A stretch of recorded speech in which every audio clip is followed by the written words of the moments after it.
नमस्कार, हमारे खास कार्यक्रम में आप सभी का स्वागत है। मैं हूं आपके साथ गौरी शंकर।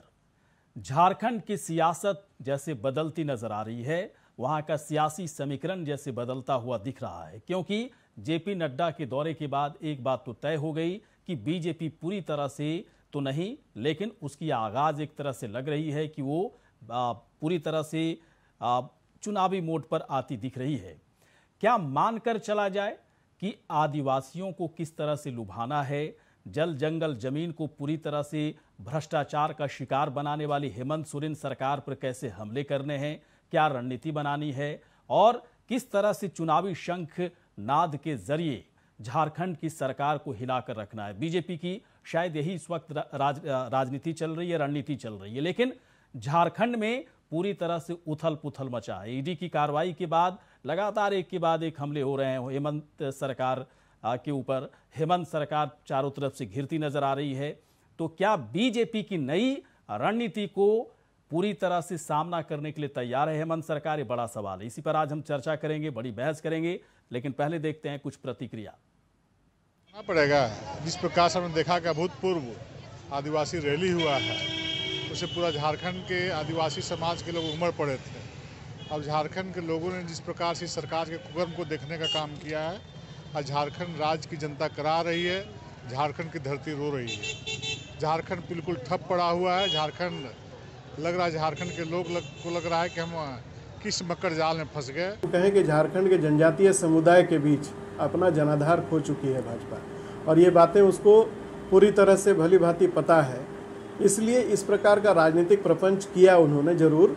लेकिन आपने देखा होगा कि कल मोराबादी मैदान की जो स्थिति थी, पूरी तरह से आदिवासियों ने इस रैली को नकारने का काम किया है और बड़े धूम से निकला है जनाजा आदिवासियों के विश्वास का इस विश्वास रैली में।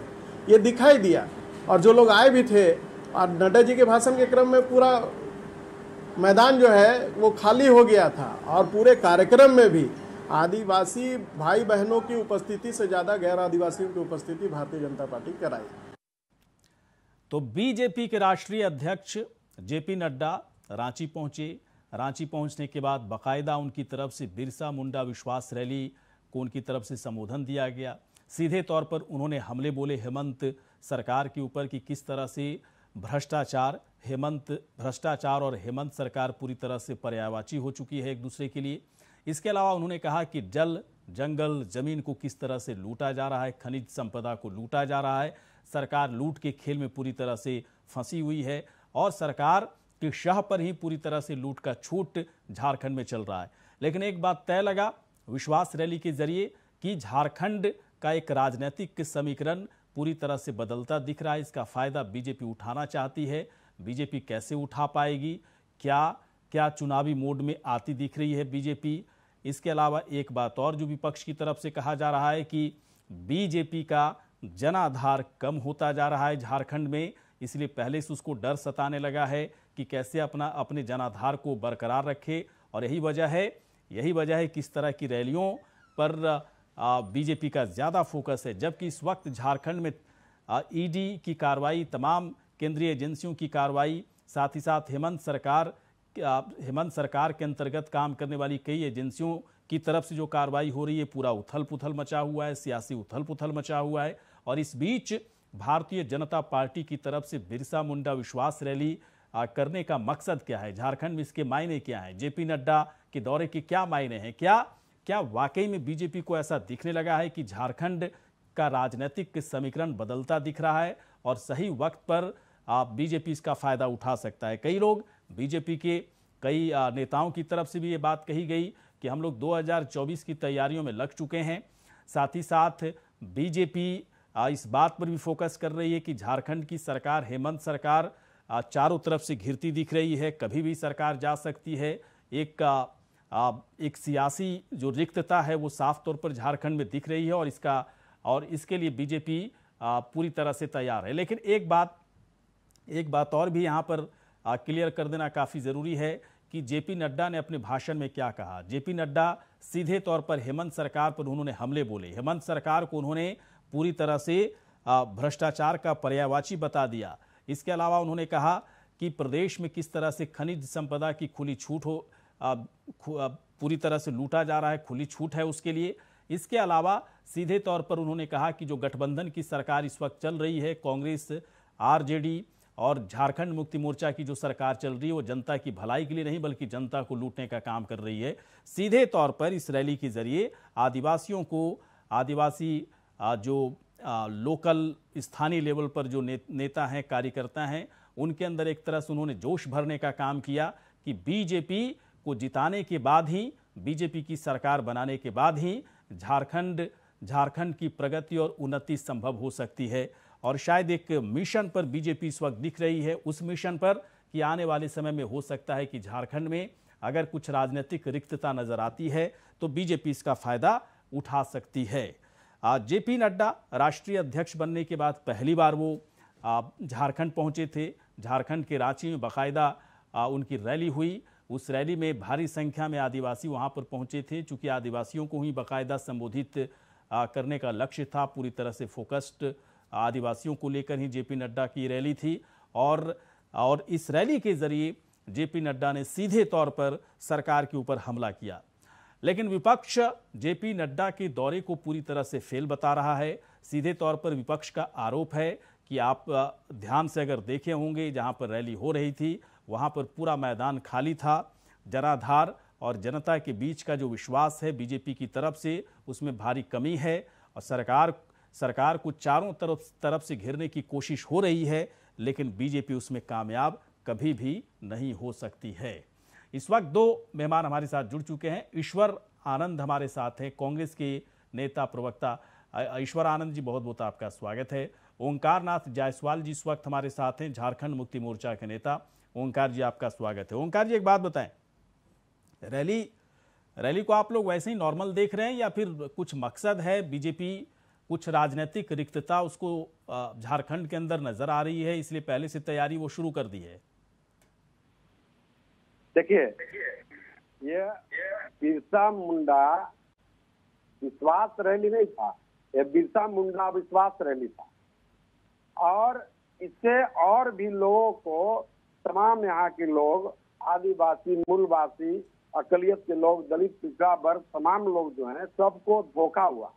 और सब लोगों को इस रैली में सब लोगों ने आशा लगाया था कि राष्ट्रीय प्रवक्ता अध्यक्ष आ रहे हैं, कुछ बोलेंगे, महंगाई पर कुछ बोलेंगे, लेकिन महंगाई पर इन्होंने एक लाइन नहीं बोला। जो देश में महंगाई है, इस पर एक लाइन इन्होंने नहीं बोला। यहाँ के लोगों को केवल बरगलाने का, ठगने का काम किया।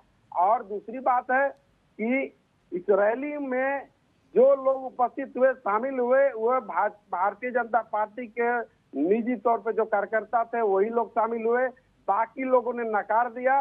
पूरी तरह रैली में जितनी भी भीड़ थी, उससे साफ जाहिर हो रहा है कि इनके आगमन से लोग खुश नहीं थे, इनकी बात लोग सुनना नहीं चाह रहे थे और जेपी नड्डा जी को नकार दिया झारखंड की जनता ने। और पूरी तरह ये रैली फ्लॉप रही और लोगों का विश्वास बढ़ा। दूसरी बात कि जेपी नड्डा जी ने जिस प्रकार जो बातें कही और यहाँ के लोगों के साथ धोखा दिया, उन्होंने अपने भाषण में और अपने वक्तव्य में जो धोखा दिया कहा, उससे ये बात है कि यहाँ के लोगों में विश्वास बढ़ा। और बिरसा मुंडा नहीं, ये बातें तो आपकी सरकार के ऊपर लागू हो रही है ना ओंकार नाथ जायसवाल जी। जो बीजेपी आरोप लगा रही है कि आप लोगों ने जल जंगल जमीन पूरी तरह से लूट लिया, खनिज संपदा लूटने की पूरी तरह से खुली छूट दे रखी थी, ईडी के छापे से घबराए हुए हैं। एक अजीब तरह की घबराहट, एक अजीब तरह की सियासी छटपटाहट दिख रही है झारखंड के अंदर। और यही वजह है कि बीजेपी अभी से तैयार है कि अगर चुनाव, ठीक है 2024 की भी तैयारी चल रही है, लेकिन उससे पहले अगर कोई मौका मिल जाता है झारखंड में तो उसके लिए वो तैयार है। देखिए, एक कहावत था बिहार में कि एगो लड़की थी बुल की, जने देखे दही चूड़ा होने जाके हुल की। तो इन लोग हुलकने वाले लोग हैं और ये लोग हुलकते रहता है, कभी इधर हुलकेगा, कभी उधर हुलकेगा। जहाँ इनका सरकार नहीं है, ये लोग ताक लगाए में बैठल है कि सरकार अब गिरेगा, अब गिरेगा, अब गिरेगा। अरे भैया, सरकार कोई ऐसा है, इन लोगों के चलते सरकार बना है। सरकार बना है, यहाँ के लोगों ने दिया है, मैंडेट दिया है। यहाँ के दलित, पिछड़ा, आदिवासी, मूलवासी सारे लोगों ने मैंडेट दिया, सरकार बनाया है। मतलब आप लोग निश्चिंत हैं ओंकार जी, निश्चिंत है कि रैली कर लो चाहे कुछ भी कर लो, कोई फर्क नहीं पड़ने वाला है। हम लोग को कोई फर्क पड़ने वाला नहीं है। चलिए आते हैं देखते हैं कितना फर्क पड़ा है आपके ऊपर। सुनिए, मैं समाप्त कर रहा हूँ। हाँ। हम लोग देखिए काम करने वाले लोग हैं, काम पर विश्वास रखे हैं। आज देखिए मुख्यमंत्री जी ने देवघर में जाकर सारा कुछ बेरोजगारों के लिए सारा कुछ वितरण किया, सारा कुछ कहा, और हम लोग लगातार काम कर रहे हैं। अब इन लोगों का काम है कि हेमंत सोरेन सरकार को, इस गठबंधन सरकार को डिस्टर्ब करो, परेशान करो, और बेवजह के तूल देकर इधर उधर लटपट कई तरह के आरोप, क्योंकि इन लोग वही लोग हैं जो गणेश जी को दूध पिया के पूरा देश में इन लोग ऐसा हवा फैला दिया कि दूध पी रहे हैं। तो इन लोग के बात पर क्या भरोसा करना है? इन लोग साजिश करने वाला साजिश करता पार्टी है। इसलिए अब लीजिए, बाकी लोग क्यों ऐसा लग रहा है ओंकार जी की हर चीज में बड़े परेशान दिखते हैं? ईडी के छापे पड़ते हैं तब परेशान दिखते हैं, रैली हो जाती है रांची में तब परेशान दिखते हैं। इतनी परेशानी तो ठीक नहीं है। चलिए मैं आता हूँ थोड़ी देर के बाद आता हूँ। प्रतुल शाहदेव जी भी जुड़ चुके हैं हमारे साथ। प्रतुल शाहदेव जी बीजेपी के प्रवक्ता हमारे साथ हैं। स्वागत है आपका प्रतुल जी। सुन पा रहे हैं, आवाज मेरी आ रही है आप तक सर? हाँ, प्रतुल शाहदेव जी पहले तो बताएं कि बीजेपी के राष्ट्रीय अध्यक्ष जेपी नड्डा जी आए, है ना, अध्यक्ष बनने के बाद पहली बार आए। बीजेपी में काफ़ी उत्साह दिख रहा था। कई लोग कई तरह की बातें करने लगे कि 2024 की तैयारी शुरू हो चुकी है। हो सकता है उससे पहले ही जिस तरीके से आप लोग हमलावर हैं हेमंत सरकार के ऊपर, जिस तरह से हेमंत सरकार कई चीज़ों में फंसती दिख रही है, कई सवालों का जवाब नहीं दे पा रही है, तो क्या पहले भी कुछ रिक्तता, कुछ राजनीतिक रिक्तता आप लोग को, है ना, आप लोग देख पा रहे हैं क्या? उसकी भी तैयारी चल रही है क्या वहाँ पर? देखिए, अब इनके गठबंधन के साथी कांग्रेस है, और आजादी के बाद एक ऐसा उदाहरण नहीं है कि जहां कांग्रेस गठबंधन में सत्ता में हो और दूसरे दल का मुख्यमंत्री हो तो उसको इन्होंने 5 वर्ष पूरा करने का मौका दिया है। तो हमें कोई प्रयास करने की जरूरत नहीं है। जिसके साथ कांग्रेस है, कांग्रेस खत्मासुर मानी जाती है कोalition पॉलिटिक्स के लिए, तो कांग्रेस ही इनके लिए काफी है। अब आते हैं जेपी नड्डा जी के बारे में। इन्होंने कहा कि धोखा देने की बातें, ऐसी बातें किसी राष्ट्रीय पार्टी के राष्ट्रीय अध्यक्ष के मुंह से के लिए शोभा नहीं देती, लेकिन इनके संस्कार में यही है, शायद तो ये इसी तरह की भाषा का प्रयोग करेंगे। लेकिन हम फिर भी भाषा की मर्यादा जानते हैं। देखिए, जेपी नड्डा जी ने क्या कहा कि जल, जंगल और जमीन का नारा देकर सत्ता में आने वाले लोगों ने जल, जंगल और जमीन की लूट की, और उन्होंने उदाहरण नहीं बताया कि किस तरीके से इन्होंने जंगल का अतिक्रमण किया। खूंटी इलाके में रिपोर्ट आई, सारंगा इलाके में रिपोर्ट आई, हजारों हजार हेक्टेयर जो है जंगल काट कर बेच दिया गया। एक रेंजर के यहाँ छापा पड़ता है तो 1 करोड़ का बरामद होता है, ये पिछले महीने की बात है। दूसरी बात हम करते हैं जमीन की बात। तो जमीन की लूट किस तरीके से हुई, आदिवासी जमीन की लूट किस किस परिवार ने, ये बताने की आवश्यकता नहीं। और जिस तरीके से अवैध खनन हुआ, इन्होंने तो पूरी मिट्टी को खोद दिया, बालू के लिए खोद दिया, नदियों को इस तरीके से जल की लूट की। इसी तरीके से इन्होंने खनन के लिए, कोयले के लिए पूरा का पूरा पहाड़ को उजाड़ दिया पत्थर के लिए। तो जल, जंगल और जमीन का नारा देकर आने वाली पार्टी की असलियत यही है। देखिए, ये सारी बौखलाहट दरअसल इसलिए कि जेपी नड्डा जी ने बिल्कुल कहा कि सरकार का पर्यायवाची शब्द यहाँ कमीशन खोरी है, और कमीशन खोरी चरम पर। अगर मैं इनसे 100 उदाहरण मांगू कि सिर्फ 100 बता दें जो आपकी सरकार ने पिछले 2.5 वर्ष में निष्क्रिय की है, ये नहीं बता पाएंगे। लेकिन प्रतुल शाहदेव जी एक बात बताएं मुझे, इतना उथल पुथल मचा हुआ है झारखंड के अंदर, कई तरह के सवाल जवाब में फंसी हुई है सरकार, आप लोगों के ऊपर भी सवाल जवाब हो रहे हैं, ईडी की छापेमारी चल रही है। इसके बाद भी जेपी नड्डा जी की वहाँ पर रैली हुई। मैं थोड़ा सा जानना चाहता हूँ इस रैली के मायने क्या है? बस वैसे ही कर दिया गया, पहले से प्लान था, या कुछ सोच समझ करके आप लोगों ने इस रैली को करवाया? देखिए, जनजातीय समाज की हित की बात कबो नहीं, लेकिन पहली बार हम लोगों ने किया। बिरसा मुंडा की जयंती को पहली बार हम लोगों ने गौरव दिवस के रूप में पूरे देश में मनाया। ये आज तक कभी नहीं हुआ था। और झारखंड मुक्ति मोर्चा तो कह रही है कि रैली में लोग ही नहीं आए, आदिवासी बहुत कम संख्या में आए, पूरा मैदान खाली था। वो गौरी जी वो कैसे कहेंगे कि हमारी रैली सुपरहिट थी? वो तो ये कभी नहीं कह सकते। तो हमारी रैली से आखिर उनको इतना डर क्यों सता रहा अगर रैली में लोग नहीं आए थे? देखिए, आदिवासियों का विश्वास हमारी पार्टी ने बहुत अच्छे से जीता है, और इनको इनकी सत्ता जाती दिख रही है, और इनकी सत्ता निश्चित रूप से जाएगी। अभी तो ईडी ने कार्रवाई शुरू की साहब, अब तो उच्च न्यायालय में ईडी की कार्रवाई चल रही है। और जो सिल्वर लिफाफा क्या मैं समझ रहा हूं जहां तक प्रतुल शाहदेव जी, क्या जो आरोप लग रहे हैं कि आप लोग एक तरफ से केंद्रीय एजेंसियों के जरिए डराने की कोशिश कर रहे हैं। देखिए, मैं नहीं कह रहा हूँ, इस तरह की बातें कांग्रेस झारखंड मुक्ति मोर्चा की तरफ से की जा रही है। दूसरी तरफ से आप इतनी बड़ी बड़ी रैलियां करके अपने अध्यक्ष, राष्ट्रीय अध्यक्ष को बुला करके एक पॉलिटिकल प्रेशर भी देने की कोशिश कर रहे हैं कि देख लो, अब चुनावी मैदान के लिए भी तैयार रहो हेमंत सरकार। देखिए, Bharatiya Janata party election mode में 365 दिन रहती है। हम अपने संगठन का विस्तारीकरण करते रहते हैं, गरीबों की समस्या को हमेशा उठाते रहते हैं, प्रखंड स्तर से मंडल स्तर तक।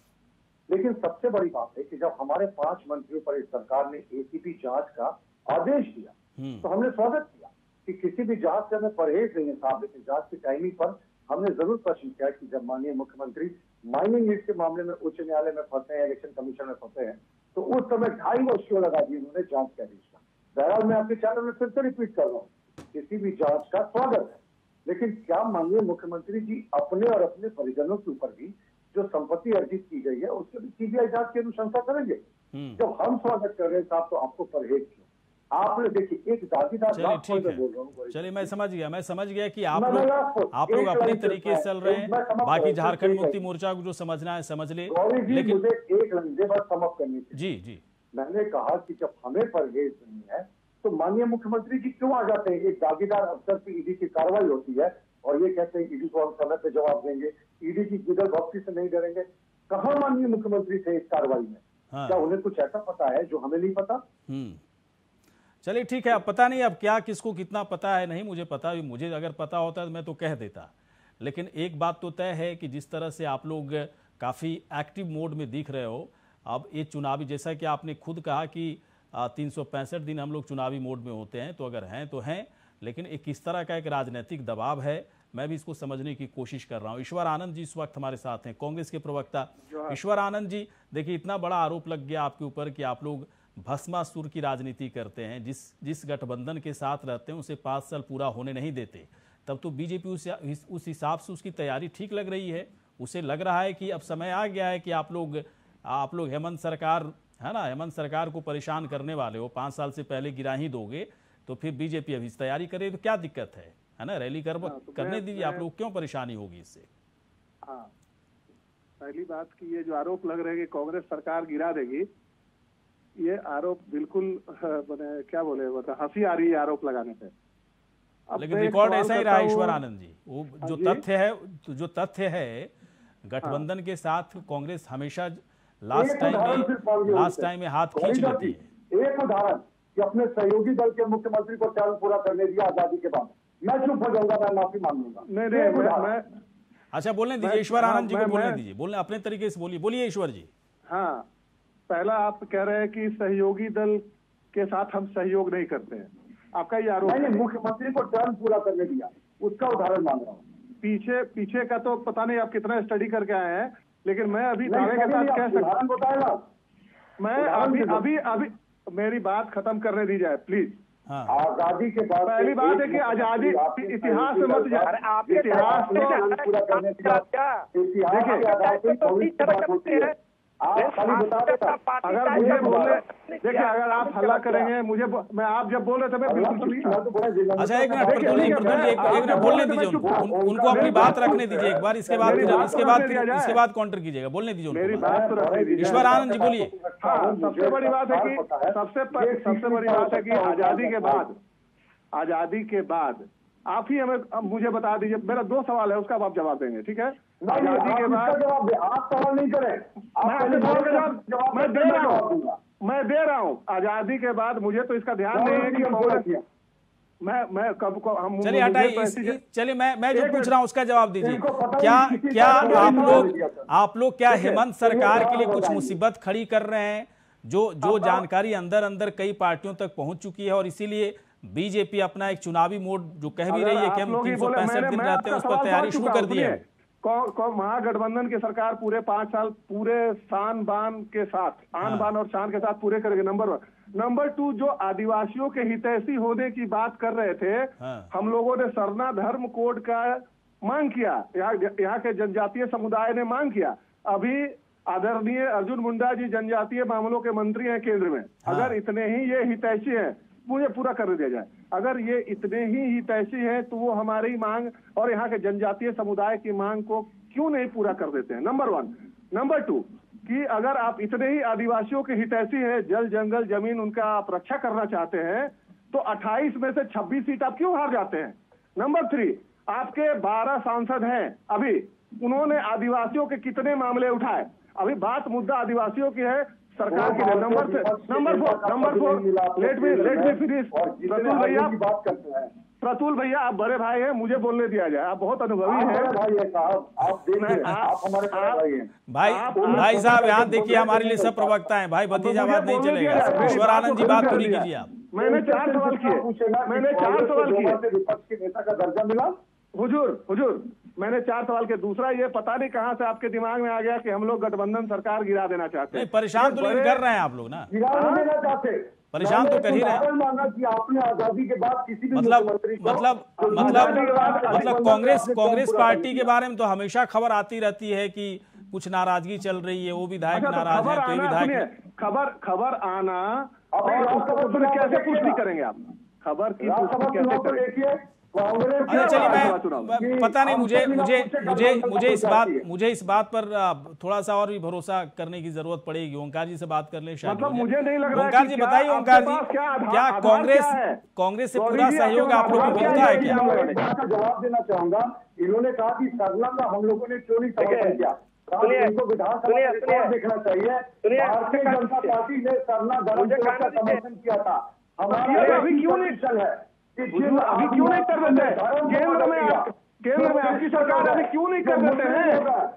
ये मामला हुजूर, ये मामला आपके हाथ में, आप जब चाहे कर सकते हैं। आप नहीं करेंगे, आप नहीं करेंगे। धर्म कोड की मांग को पूरा आप नहीं करेंगे। अभी केंद्र में आपकी सरकार है, माननीय आदरणीय अर्जुन मुंडा जी केंद्रीय मंत्री है जनजातीय मामलों के, आप क्यों नहीं पूरा कर देते हैं? अगर आपने विधानसभा उठाया तो केंद्र में आपकी सरकार है, आप क्यों नहीं सरना की बात मान लेते हैं? क्या सरना धर्म को उनको भी मिलेगा?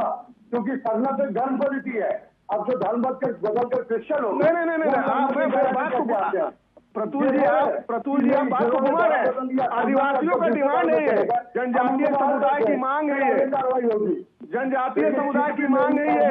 लेकिन एक बात बताएं प्रतुल जी, प्रतुल शाह, मैं आता हूं आपके पास, समुदाय की मांग है। मैं थोड़ी देर में आपके पास आऊंगा ओंकार जी। प्रतुल जी से एक सवाल मैं पूछना चाहता हूं। प्रतुल जी एक बात बताएं, अगर आदिवासियों को लेकर, मैं थोड़ा सा ईश्वर आनंद जी की बात से सहमत होता दिख रहा हूं, अगर आदिवासियों को लेकर वाकई में कोई चिंता नहीं थी तो इस बार बाकायदा ये जो दौरा हुआ राष्ट्रीय अध्यक्ष जेपी नड्डा जी का, इस दौरे में बिरसा मुंडा विश्वास रैली नाम क्यों दिया गया, सिर्फ आदिवासियों को फोकस क्यों किया गया?